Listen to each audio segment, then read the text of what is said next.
She was small and thin. Her skin was pale blue, and her eyes were big and dark. She did not know how old she was. She did not even know her name. Every night, she walked in the cold streets of the human city. She slept on different doorsteps, hoping someone would open the door and let her inside. But every morning, the doors opened, and people stepped over her like she was not there. The city was loud and bright. Neon lights flashed on broken roads. Metal birds flew in the purple sky. Cars made soft hums as they passed. The air smelled of metal and smoke, but she was used to it now. She held a small, broken device close to her chest every night. It was black and cracked, and sometimes it blinked with a soft blue light. She would whisper to it, "Please take me home," but it never answered her. Sometimes she would see her reflection in the glass doors. Her hair was dirty and short. Her clothes were torn. Her eyes looked sad, but she did not cry anymore. She had no tears left. One night it rained. The rain was cold, and it made her shiver. She curled up on a stone doorstep, pressing the device to her heart. The water soaked her clothes, but she did not move. She was too tired to move. She closed her eyes and listened to the rain. She listened to the sound of footsteps and doors opening and closing. She felt the cold wind on her face. She felt alone, as always, but that night, something was different. She heard a door open, but no one stepped over her. She felt warm light on her face, and she opened her eyes slowly. A human man stood there. He was tall and wore a brown coat. His hair was black, and his eyes were dark and tired. But his eyes were kind. She had never seen kind eyes before. The man looked at her for a long time. He did not speak. She waited for him to close the door like everyone else. She hugged her broken device tighter, but he did not close the door. Instead, he knelt down. The rain fell on his shoulders, but he did not care. He looked at her, and she looked at him. "Are you cold?" he asked softly. She did not answer. She did not know if she could trust him. She looked at the door behind him where warm light and the smell of food came from. The man looked at her device. It blinked softly in her hands. "What is that?" he asked. She shook her head slowly. She did not want him to take it. The man sighed. He took off his coat and placed it over her small shoulders. It was heavy and warm. She felt her body shake as warmth spread through her. "You can come inside," the man said. Her eyes widened. No one had ever said that to her. No one had ever opened a door for her. The man stood up and held out his hand. "Come inside." "Forever," he said. She wanted to move, but she was scared. She looked at his hand, then at the warm light, then at the cold rain around her. Slowly, she reached out her small, shaking hand and touched his fingers. His hand was warm, and it made her feel something she had forgotten. Hope. The man helped her stand up. Her legs were weak, and she almost fell, but he held her steady. "Easy," he said with a small smile. She looked at his face and tried to smile back, but it came out as a small, broken curve on her lips. Together, they stepped toward the open door. She felt the warm air touch her cold skin, and it felt like a promise. She smelled food, and her empty stomach growled softly. But just as she took one step inside, a loud alarm echoed through the streets. Red lights flashed on the walls, and the sound made her heart race. She turned around and saw metal drones flying in the sky, scanning the ground with bright lights. The man quickly closed the door behind them, locking it. He looked at her with serious eyes. "Stay here," he said. She stood there, holding her device tightly, looking around the warm room. It was small but safe. There was a table with bread and soup, and the smell made her dizzy. There were old books on a shelf, and a small fire burned in a metal stove. She turned to look at the man. He was watching the drones from a small window. His face tensed. She did not know who he was, and he did not know who she was. But in that moment, she was not outside in the cold rain anymore. She was inside. And for the first time, She felt like maybe she was not alone. She stood in the warm room, her feet on the soft carpet, but her mind was still on the cold street. Outside, the rain was gone now, replaced by red lights flashing on the windows. She pressed her small hand against the glass. She saw the city in red and black, with shadows moving under the lights. Drones flew like silent birds, scanning every street with bright white beams. She felt her heart beat fast. She hugged her broken device, the small light blinking like a tiny heartbeat. The man was near the window, watching the drones. His jaw was tight. His eyes followed the lights as they moved past the houses. "Why are they here?" she asked, her voice small. The man looked at her. "They're searching," he said. "Searching for me?" He nodded once. She turned away from the window. Her eyes saw the room clearly now. A table with bread and a steaming bowl of soup. A shelf with old books, some falling apart. A small bed with a warm blanket. It was a human home, small and simple. But to her, it felt like another world.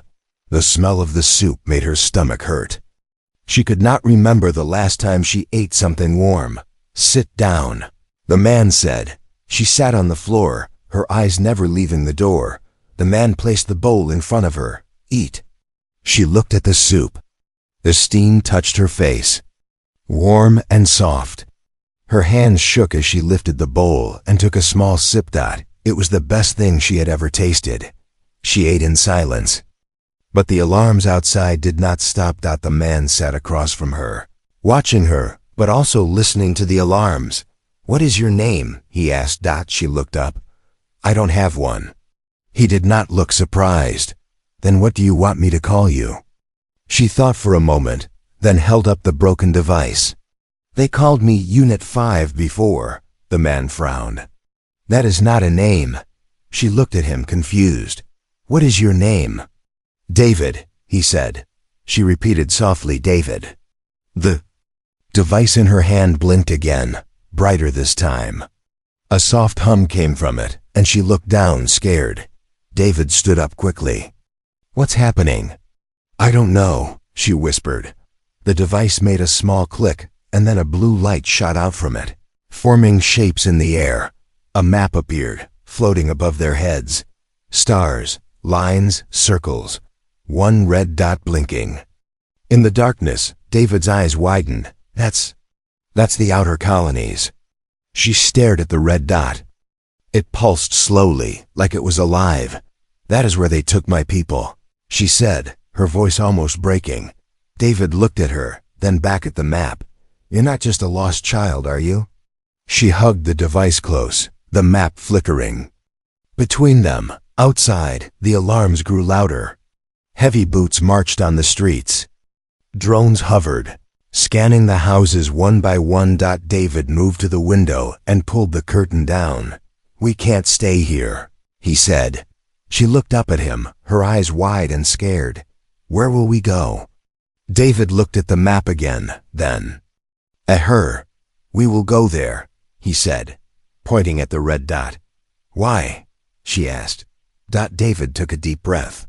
"Because humans don't leave others behind." She felt something warm in her chest, a strange feeling she could not name. Hope. But outside, a loud bang hit the door. Someone was there. David's eyes turned sharp. "Hide!" She crawled under the table, holding the device close, the map still. Blinking weakly. David stood by the door, pulling out a small metal rod that sparked with blue light. His face was calm, but his eyes were ready. The door shook again. The alarms screamed outside. The map blinked one last time before vanishing into the dark dot, and in that moment, she knew her life was about to change forever. The door shook under heavy fists. Bang, bang, bang. She hid under the table, holding her breath, clutching the small device to her chest.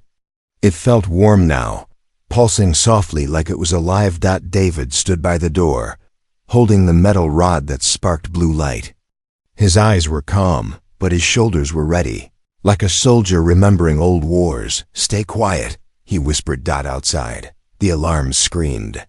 Red lights flashed through the windows like angry eyes. The footsteps of armored boots moved closer. Bang! Bang! Open up! City inspection! A voice shouted. David did not move. He closed his eyes, took a deep breath, then opened them again. Bang! The door shook, but it held. She closed her eyes, pressing the device to her heart. She could hear it hum softly, a vibration that spread through her hands. Suddenly, the device blinked. Brighter than before. It made a soft click. A blue light burst out, hitting the bottom of the table, spreading across the floor like water. She opened her eyes and saw stars glowing around her. A map floated in the air, wrapping around her like a soft galaxy. Tiny dots moved like fireflies. Lines connected them. A single red dot pulsed slowly, calling to her. Her eyes widened. Her mouth opened, but no words came out. David turned and saw the glowing map. His eyes reflected the stars. "Is that where you're from?" he asked softly. She nodded, tears filling her eyes for the first time in so long. "They took us there," she whispered. David knelt down, looking at the map. His eyes scanned the star patterns, his mind working fast. "That's outside the city," he said. "It's beyond the walls, past the black sand valleys." She looked at him, confused. "It's not just a map," David said. "It's a call for help." The red dot pulsed brighter, faster now, as if it was a live dot. Suddenly, the device projected an image in front of them. A small group of her people, locked in metal cages under a red sky. She saw small hands, scared eyes, people she once knew. Voice came from the device, soft and broken. "Unit 5. Come home." She felt her heart break, seeing her people calling to her. Bang! The door shook harder. David stood up. His jaw tightened. "We can't stay here," he said again. But now his voice was like steel. She looked up at him, fear in her eyes. "They will take me." David looked down at her, his eyes calm but strong. "No," he said. "They will not." The door cracked, metal bending under force. David reached out his hand. "Come with me," he said. She took his hand. The door broke open. 3 armored soldiers stepped in, their eyes hidden under black helmets, red lights on their weapons. David stepped in front of her, holding the blue sparking rod. "Leave," David ordered. The soldiers lifted their weapons. In that moment, the device in her hands glowed brighter, filling the room with blue light. Time felt slow. She felt something inside the device unlock, like a memory opening. She saw a flash of herself as a child, smiling, with her family under a bright blue sun. She saw humans standing with her people, protecting them once before. She saw hope. The blue light pulsed, and a shockwave pushed the soldiers back, slamming them into the walls. David turned, eyes wide, looking at her. She stood there, the device in her hands glowing like a star, the map hovering around them. "We have to go," she said softly. David smiled, a tired but proud smile. "Now you're ready," he said. They ran past the fallen soldiers, stepping into the cold night, the alarms screaming louder. Above them, drones turned and followed, scanning the streets with bright lights. But they did not stop. Because now, she was not just a scared child. She was a star, calling her people home. The city was alive with red lights. Sirens howled like wolves in the steel canyons. Drones circled above, scanning the dark streets with white beams. Soldiers in black armor moved like shadows, searching for them. She ran. Her bare feet hit the wet ground, cold water splashing against her skin. She held the glowing device close to her chest, its soft hum guiding her through the darkness. David ran beside her, breathing hard, but his eyes stayed sharp, scanning every corner. "Left," he said. They turned into a narrow alley where neon lights flickered on cracked walls. The smell of smoke and metal filled the air. Behind them, heavy boots hit the ground. "They're close," she whispered. David looked back, then at her. "Don't stop." They ran past sleeping figures on the streets, past broken machines, Empty stalls. The city felt like it was watching them. Above, the drones moved closer, their lights brighter. The device in her hands pulsed faster, the red dot on the map blinking like a heartbeat. David led her to a rusted gate and pulled it open. A dark stairway led down, cold air rushing out like a breath from the past. "Where are we going?" she asked. "Somewhere safe," David said. They moved down the steps into darkness. The sounds of the city faded, replaced by the soft drip of water echoing in the tunnels. Old pipes ran along the walls. Broken lights flickered weakly. The air smelled of earth and rust. David pulled out a small light, its beam cutting through the darkness. "Long ago," David said, "humans built these tunnels to hide when the sky was burning." She listened as they walked, the devices glow lighting their path. "Did you fight in the wars?" she asked. David did not answer for a moment.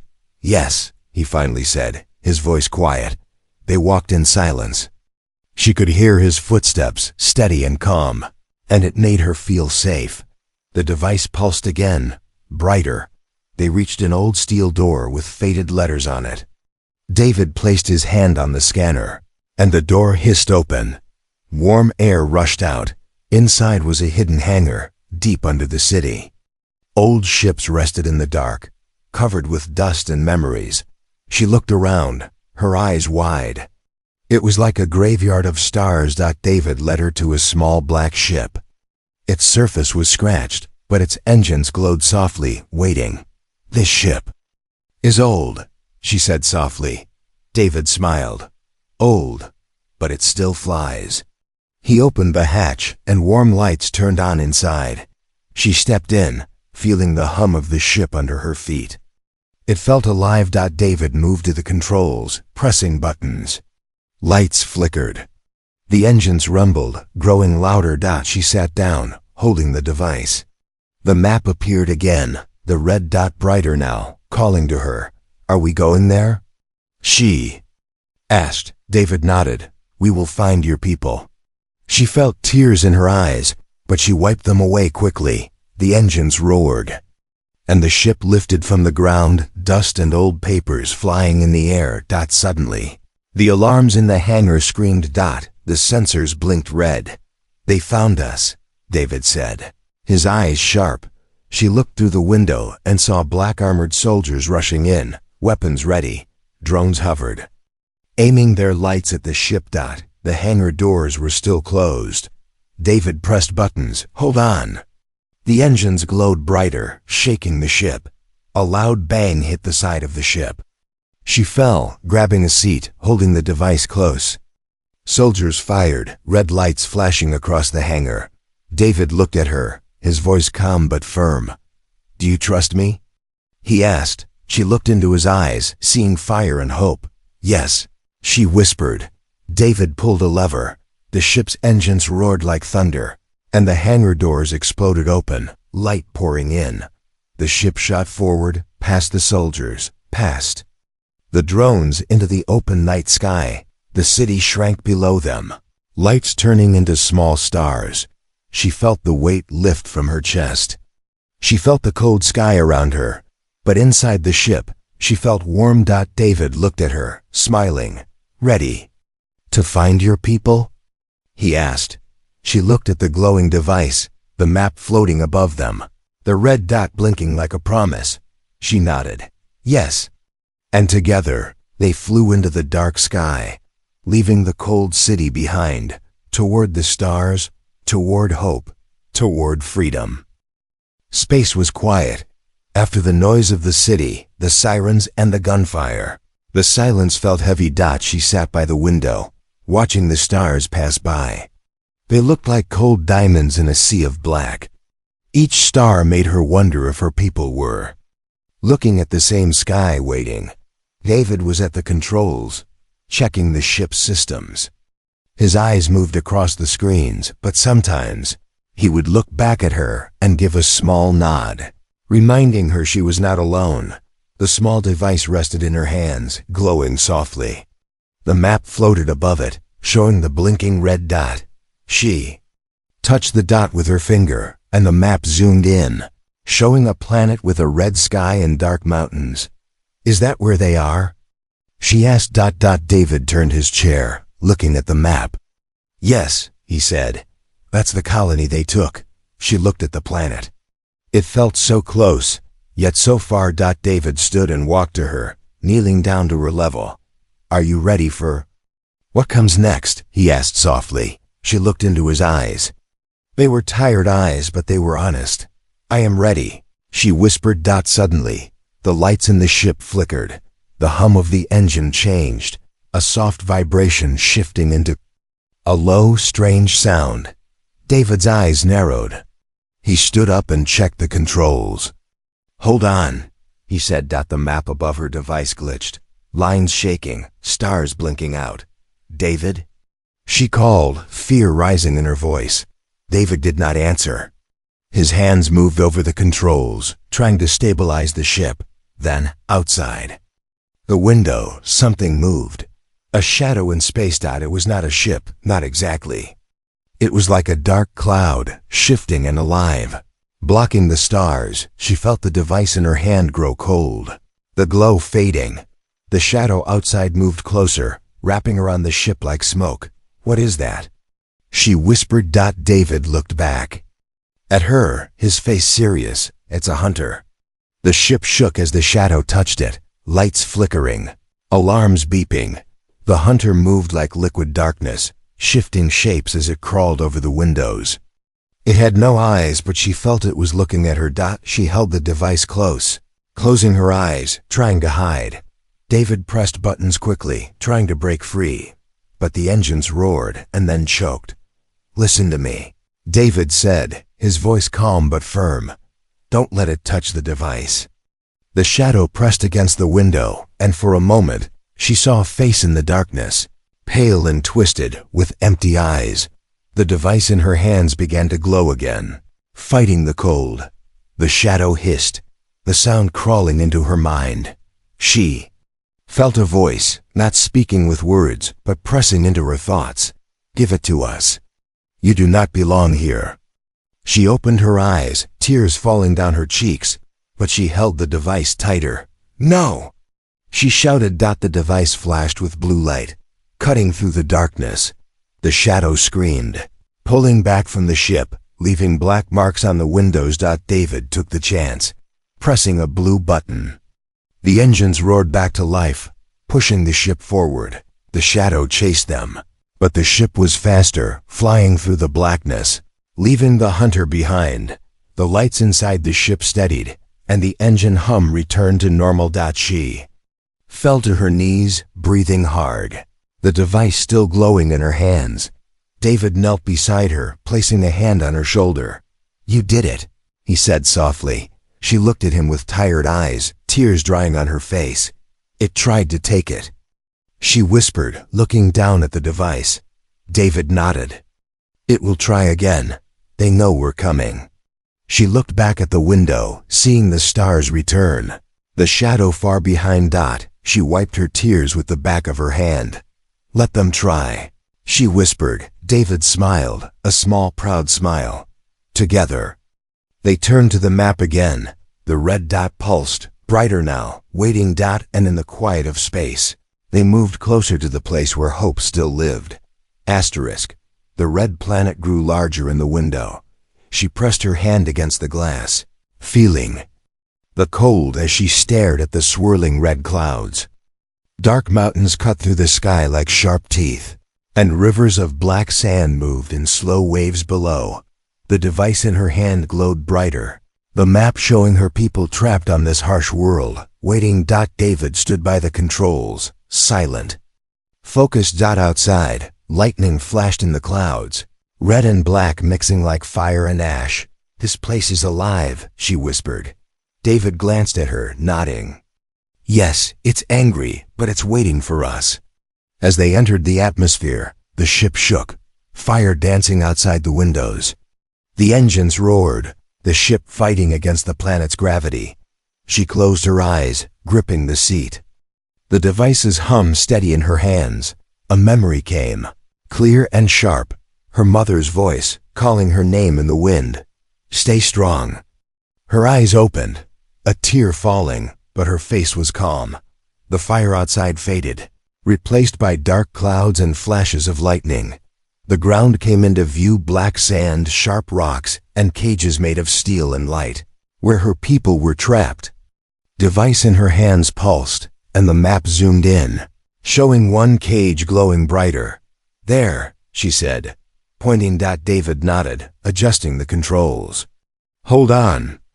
The ship lowered, wind and dust swirling around them, lightning cracking in the sky. They landed hard, the ship's legs digging into the sand. The engines powered down, and silence filled the air, broken only by distant thunder. David stood, pulling, his blue sparking rod from his belt. She stood too, holding the device, its glow lighting her face in the darkness. "Are you ready?" David asked. She looked at the cages in the distance, the small figures inside, their eyes empty and tired.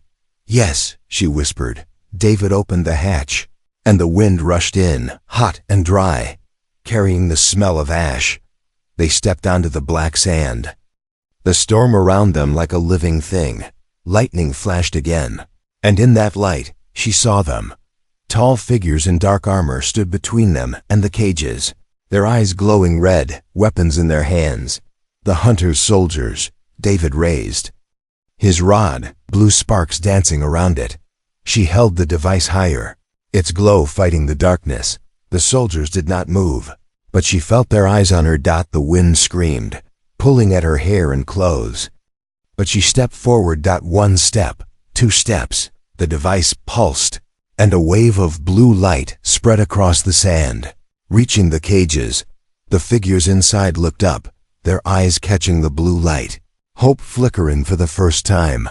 The soldiers lifted their weapons, red lights aiming at her. David stepped in front of her, his rod humming. Then, the device in her hand changed. It unfolded, tiny parts shifting, forming a small sphere of light that floated above her palm. She felt something in her chest, warm and strong, like a memory waking up. She looked at the soldiers, at the cages, and at the sky. "No more," she said softly. The sphere of light shot forward, hitting the cages, breaking the locks in a flash of blue. The prisoners stood confused, their chains falling away. The soldiers fired, red beams cutting through the storm. David moved like lightning, blocking the beams with his rod, the blue sparks clashing with the red. She lifted her hand, the sphere of light splitting into many, each flying toward the prisoners, forming a shield around them. The storm roared louder, lightning striking the sand, turning it to glass. The soldiers kept firing, but the blue light grew stronger, pushing them back. David looked at her, his eyes wide with awe. She stood in the storm, the blue light dancing around her, her eyes calm. "I remember now," she whispered. The device was not just a map. It was a key, and she was the one meant to use it. The last chain broke, and the prisoners stepped forward, their eyes bright with hope. David smiled, breathing hard. "You did it." She looked at the freed people, then at David. "No," she said, her voice clear. "We did it." But as they stood there, the wind suddenly stopped. The lightning froze in the sky, the storm holding its breath. A shadow moved at the edge of the storm, taller than the soldiers, darker than the clouds. The hunter had arrived. Its empty eyes turned toward her, and the storm began to move again, slower, heavier. David stepped closer to her, ready. She lifted her chin, facing the shadow. The final fight was here, and she was not afraid. The world was silent. Not the quiet of peace. The quiet before a storm breaks everything. She stood on the black sand, the broken cages behind her, the freed people huddled together, fear and hope mixing in their eyes. David stood beside her, his blue rod sparking, breathing hard but steady. In front of them, the hunter rose from the storm. It was taller than any soldier, its shape shifting like smoke and shadow, empty eyes glowing like cold moons. The wind around it howled, pulling at the sand, turning it to knives in the air. It did not speak with words, But they all heard its voice inside their minds. Give it back. The small sphere of blue light floated above her palm, pulsing. Softly. She could feel it warm, alive, calling to something deep inside her. She looked at David, who gave her a small nod. The kind that says, I trust you without words. She stepped forward. The hunter's shadow moved, reaching for her. Dark tendrils twisting in the storm. She lifted the sphere higher, and it shone brighter, cutting through the darkness. You cannot take it, she said, her voice steady. This is not yours. The hunter roared, the sound cracking the air, shaking the ground beneath her feet. It charged, its form stretching, teeth and claws forming in the black mist. David moved, stepping in front of her, swinging his rod. Blue lightning meeting the shadow's claws. Sparks flying into the storm. The freed people watched, holding each other, their eyes wide. She felt fear rising in her chest, but she closed her eyes, breathing in the storm, feeling the warmth of the sphere in her hand. Stay strong, her mother's voice echoed inside her. She opened her eyes. The sphere in her hand was not just light. It was memory. It was love. It was hope. She stepped forward, past David, who turned, shocked. No! He shouted, reaching for her, but she smiled, shaking her head. It's okay, she said softly. Trust me. She faced the hunter, who roared again, swinging its dark claws toward her. She lifted the sphere, and it exploded in blue light, pushing the storm away, stopping the lightning in the air, freezing the hunter mid-strike. The blue light grew brighter, forming a circle around her, a shield against the darkness. The hunter screamed, its shadow burning away where the light touched it, but it kept coming, pushing against the light, trying to reach her. She felt the sphere pulling her forward, asking for her choice. She looked back at David, at the freed people, at the scared faces slowly turning to hope. She looked at the hunter, its empty eyes filled with hunger and fear. She took a deep breath, and she stepped into the light. The sphere shattered, the light shooting into the sky like a sunrise, cutting through the clouds, turning the storm into blue rain. The hunter screamed, the light burning its shadows, breaking its form, turning it into smoke that the wind carried away. The ground shook, the light spreading across the sand, touching the freed people, healing their wounds, warming their cold skin. The cages melted into nothing. The lightning stopped, the wind calmed, and the sky cleared, showing a sunrise of red and gold. David fell to his knees, dropping his rod, tears in his eyes. She stood in the center of the light, her eyes closed, her hair floating around her, her feet above the ground. The sphere was gone, but she was glowing. The light inside her now. The storm was gone. The hunter was gone. The people were free. Slowly, she lowered to the ground, the light fading, but her eyes shining. She opened her eyes and looked at David. It's done, she whispered. David smiled, tears mixing with the dust on his face. You did it, he said. She looked at the people, who stepped forward, reaching out to her, their faces bright with hope. No, she said softly, looking at the rising sun. We did it. And as the new sun rose over the black sand, warming the cold world, they all stood together, free. Together. At last.